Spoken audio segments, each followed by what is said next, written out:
From the WDEF News 12 Sports Desk, you're watching Touchdown Friday Night, sponsored in part by your Tennessee Valley Federal Credit Union and Zaxby's. Everything, and I mean everything, was on the line tonight for the regular season finale between Ringgold and North Murray. The winner punched a ticket to the playoffs, while the loser stores their equipment for next season.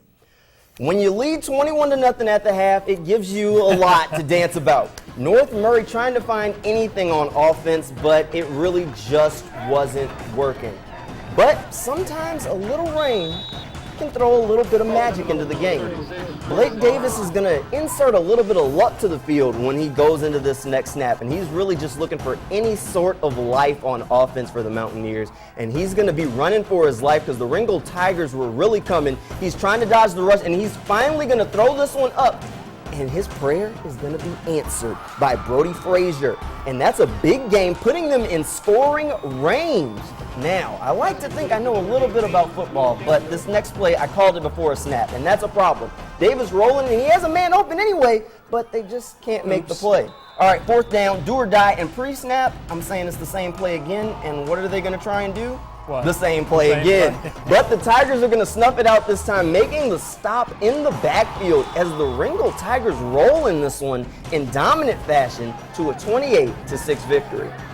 All right, on to Dalton and Kell, playing in a bit of rain on the first drive of the game. Kell quarterback John Lampley fumbles the snap, but he's able to recover it. The fumble would develop into a bit of a storyline in this one. Dalton's first drive, JPT is going to keep this one, and he puts it on the ground for another fumble, and it's Kell's Nicholas Walgren who picks it up, and he's going all the way to the end zone to give Kell a 7-0 lead in the first. Dalton back to work. Now, the quarterback just fumbled. Let's give it to Drake McCown. Let's see what he can do. And what does he do? He puts the ball on the ground. That's the third fumble of the game in 3 drives. Luckily, Dalton jumps on it. A few plays later, they're going to give it back to McCown, who's going to make up for the fumble by bouncing this run outside, going down the sideline for a big run before he's finally brought down just shy of the 20. Dalton trying to punch it in on 4th down.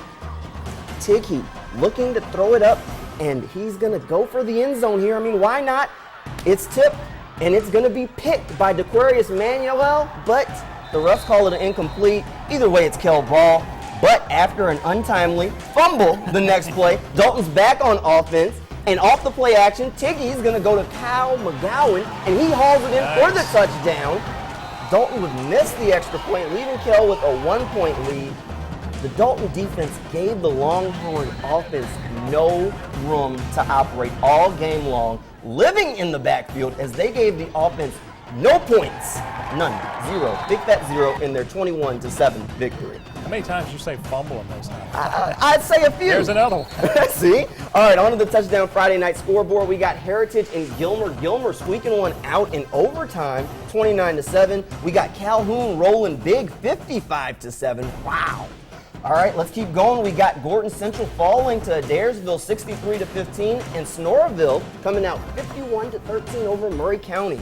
Now, even though Ridgeland has a 3-6 record, they're still in the running for the playoffs. Yeah, hard to believe, but they're still in the running. If the Panthers beat rival Lafayette tonight, they'll qualify for a 3-team mini playoff on Monday to settle the final postseason spot in their region. Of course, the Ramblers would love to spoil the playoff dreams of their county rival. Ramblers wouldn't have much luck. Ridgeland's first drive, Chris Henderson bustles in to make it 7-0. Later in the first quarter, Ridgeland in the red zone again. It's Kadarius Word with the football. He dashes around the corner, and he goes in for a touchdown to make it 14-0. Panthers with the football again in the second quarter. Chris Henderson is like the human bowling ball, and he's not letting any Ramblers take a ride. Henderson will take this one to the house. That made it 21-0 Ridgeland. The Ramblers then have it deep in their own territory, and quarterback Houston Lumpkin, I don't think he's ready for this snap. Whoops! Panthers recover the loose football. Everything going Ridgeland's way. Late second quarter, Ivy Bohm, the quarterback for Ridgeland, looks deep for Luke Edwards. Edwards has it, but the ball is squirming, and it turns into a Ramblers interception. How about that? That's Logan Teasley says, thank you very much. One of the few highlights, though, for Lafayette this evening, all Ridgeland. They win 41-0 to advance to that mini playoff on Monday. One last look at the touchdown Friday night scoreboard. Darlington over Chattooga 14-6. Tryon over St. Francis 34-0. Christian Heritage, they go on the road and they fall 42-28 to Mount Pisgah. Still ahead.